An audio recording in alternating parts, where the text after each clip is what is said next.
ہم نے بکری لیا تھا قربانی کے لیے، اس سے کتے نے کاٹ لیا، بکری کا کان کٹ گیا، اب اس کی قربانی نہیں ہو سکتی۔ ایک بات یاد رکھو، اگر اونٹ ہو تو 5 سال کی عمر ہو، گائے بھینس ہو تو 2 سال پورے کر کے تیسرے میں داخل ہو، اگر بکری ہو 1 سال پورا کر کے دوسرے میں داخل ہو، دمبا ہو وہ بھی 1 سال کا۔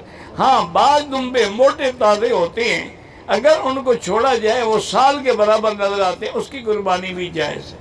اندھے کانے کی قربانی ناجائز ہے، لولے لنگڑے کی قربانی ناجائز ہے، جن کے کان کٹے ہیں ان کی قربانی بھی ناجائز ہے۔ اور اس کے بعد اگر سینگ کٹے ہیں، کٹا تھوڑا ہے باقی زیادہ ہے، وہ اس کی ہو سکتی ہے، لیکن زیادہ کٹ گیا کہ اندر سے گودا بھی نظر آ رہا ہے، پھر اس کی قربانی بھی ناجائز ہے۔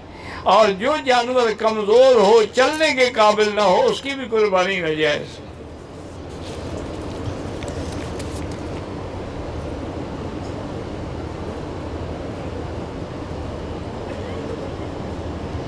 میری 4 بھائی ہیں، والدہ نے کہا تھا کہ تم بھائی حصہ لینا، بہنوں کو نہ دینا، بالکل پکڑے جاؤ گے اور ماں بھی قبر میں پکڑی جائے گی۔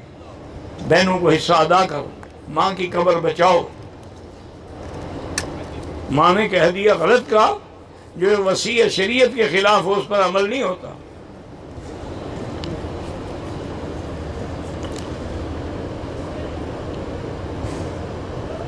رشتے بیوی کے قتل کیا، 10 سال سے جیل میں ہے،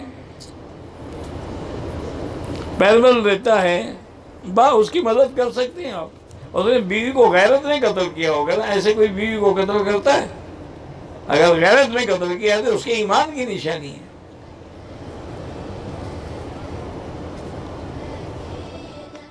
من مكة حبيبي نور سطع المدينة